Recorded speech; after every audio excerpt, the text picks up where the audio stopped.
Welcome back to my channel. My name is Stacy, and we are revisiting my answers to the questions in my 21 questions journal. It is a self-reflection process that I do at the end of every single year.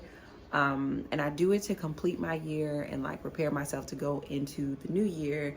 I'm revisiting the answers to my questions that I answered last year because so much has changed with me getting pregnant and being engaged, and I just want to look and revisit these answers to see if I need to make any tweaks. Like, I revisit my journal quite often. I kind of use it as like a resource. Like, if I have a question, like if I was like, oh, should I move? Should I do this with my career? It's like when I'm trying to decide like what is the next best move, or I have a question on my mind, or just anything like that, like I will come back to the journal and specifically go to that area of life to remember what I said I wanted in that particular area of life, and then shift my attention and focus towards that.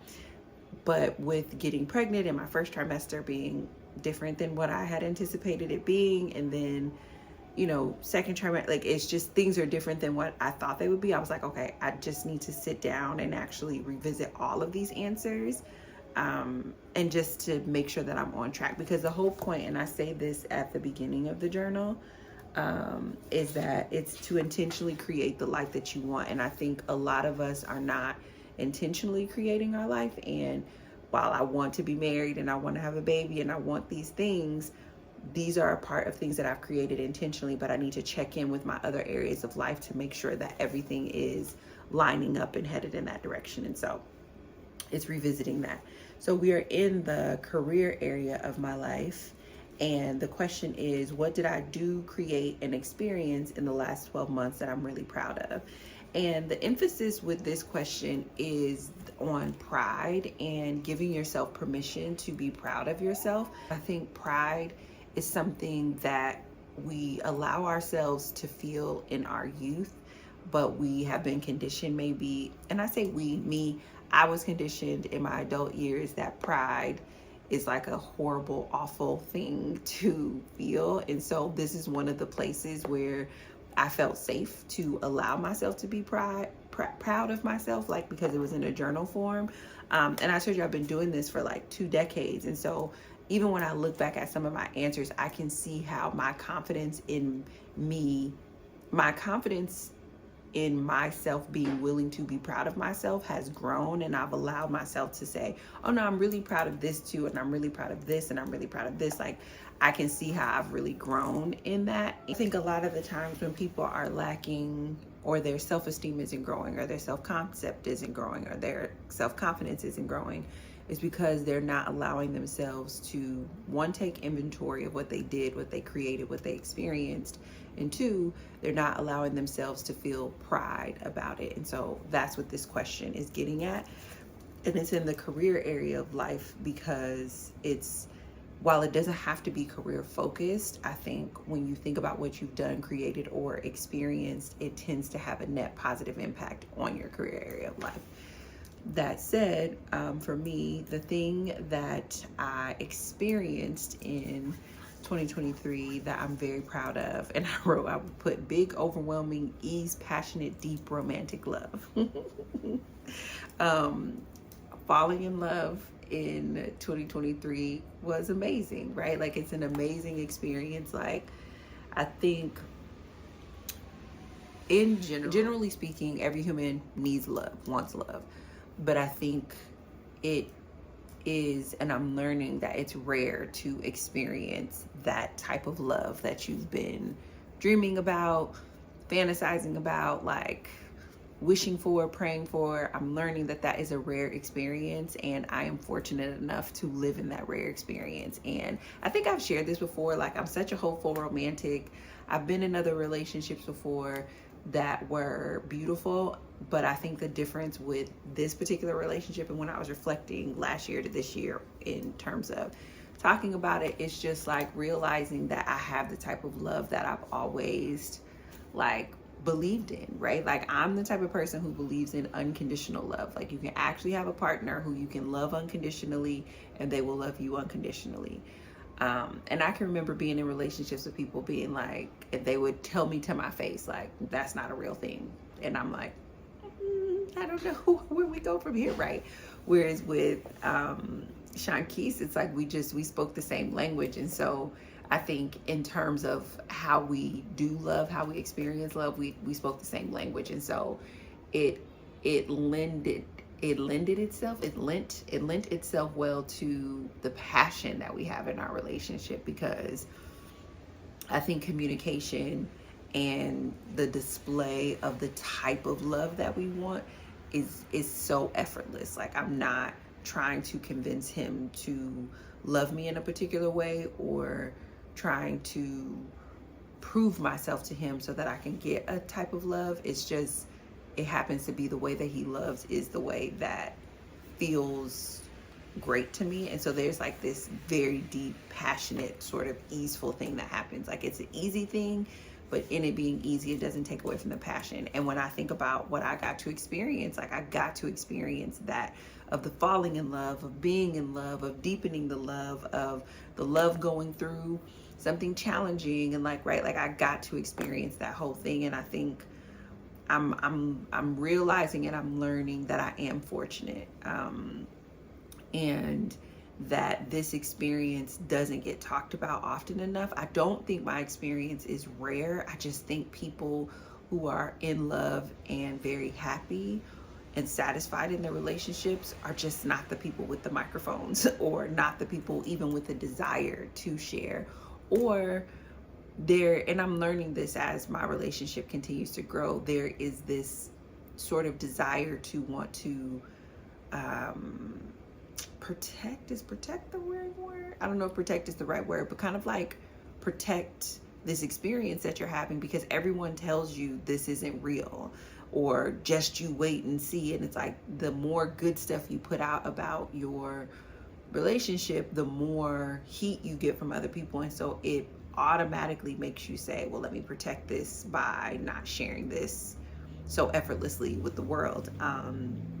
And I just think that, like, not necessarily saying that I'm there, I just understand that the reason that it seems like this is rare is because a lot of the people who have this just are not talking about it, because there is that felt sense of needing to protect it. And I don't know, I'm super grateful that I got to experience that. I'm super grateful that that love is now growing into the human that I'm carrying in my body, what in the world, and that she's gonna be a physical, living, breathing, walking example of the love that her and her father, the love that her father, there we go, the love that her father and I share. That's just a remarkable thing. So that's something that I got to experience. It lends itself very well to my career, because I mean, I guess I don't necessarily have to make that connection, but even though this question is under the career section, it doesn't mean it has to have a career focused answer, because I do think what you experience, what you do, what you create, again, automatically has a net positive experience on your career. Because if you think about the reverse, like, going through a breakup definitely affects careers, right? So that's what I got to experience. What did I do in the last year? And I healed my PTSD, CPTSD, and grief. And there's a little bit more commentary where I'm talking about, like, I know how to end things, I know how to stop, I know how to change my mind. And when I say that I healed, it does not mean that I don't have PTSD anymore. No, I have PTSD. I think based off how it is set up, I think it's something that I live with for the remainder of my life. But I think in terms of the spectrum of healing, I'm in a place now where my awareness of triggers is top tier. I'm very clear on what triggers are. But beyond awareness, I'm also, having processed as much trauma as I've processed, I'm now in a position where when something comes up to trigger me, rather than just being triggered and staying triggered, I have tools and resources to be able to process and make choices. And that's not something that I had before. Before, all I had was, I'm triggered and here's my impulse. I'm triggered and here's my reaction. I'm triggered and here's my avoidance. Now it's like, okay, I'm triggered. Here's my awareness. These are my options. this is my choice, and or these are my tools, this is my choice. And so when I say healed, I don't mean healed as in gone and doesn't exist. It's more, and the technical language for it is my PTSD, CPTSD is in remission. That's like the technical language of it. But in 2023, I think maybe I had 3 therapy sessions, maybe 4. And that was just kind of like me being like, let's check in for the quarter. Like, she's like, how are you doing? I'm like, I'm fine. Because I've been so used to this therapeutic process, and it's been so helpful, but there was a clear like time when it's like, oh, this isn't necessary, versus before when it was like, oh, I will not make it through this week without this particular tool being here. And so that's been something really incredible that I've done. And I say that I've done it because I have done it. Like, I am the one showing up, investing in therapy. I'm the one going, I'm the one listening, I am the one implementing the things that she says. Therapy is a very active thing. It's not a passive thing. Like, yeah, you're talking, which sometimes people can mistake that for passivity, but if you don't do anything about the stuff that you talk about in therapy, you haven't done anything. And I am incredibly proud of the work that I've done in therapy, because my PTSD, that is difficult. That is some work and a half. But the CPTSD almost took me out, okay? It almost took me out, because it is making me emotional now just thinking about it, because it truly is one of those things where you're like, dang, I'm really in some terrible circumstances. I'm really in some terrible situations, because CPTSD stands for complex CPTSD, where it tends to be a more ongoing thing because of environmental factors, social factors, economic factors, relational factors. And so when you're healing CPTSD, it's hard because you have to be able to identify the relational factors that are traumatizing you. And nobody wants to think that they have relational factors that are traumatizing them. Nobody, like, at least I didn't. And to get to a place where I understood, oh, you got relational factors that are currently today traumatizing you. And as long as you continue in those relationships, you will continue to have this complex relationship with trauma, because this dynamic is unhealthy. This person is this, or like, right? Like, that is such a difficult thing to get to and through, and to get to that place. And again, to make a different choice so that I can take care of myself. Mind-boggling, because 4 years ago, 3 years ago, 5 years ago, you couldn't have paid me $1 million to think that I would be able to see that and then make a right, healthy choice for myself about that. So that is what I did. And the same thing around grief. And with grief, it's really important, because I was horrible at ending things, and I didn't know this about myself. So it probably just I wasn't horrible at ending romantic relationships, but everything else, like, I was just really horrible at ending things. And because I was horrible at ending things, they would just drag on, and in them dragging on, they would create more problems for myself. But now, because I know how to grieve, I didn't know how to grieve before. It was the scariest feeling in all the land, and it didn't matter what I was grieving, whether it was a home, a relationship, a job. It didn't matter. I didn't know how to do it. And now I'm very well practiced in grief, because a lot of healing PTSD and CPTSD is grieving, and I'm very practiced in that. And so now I know how to end things, and that is a skill that, like, I know that I have. Even the skill of changing my mind, like, I know how to do that now. I didn't know how to do that as an adult, like simple things, simple life skills.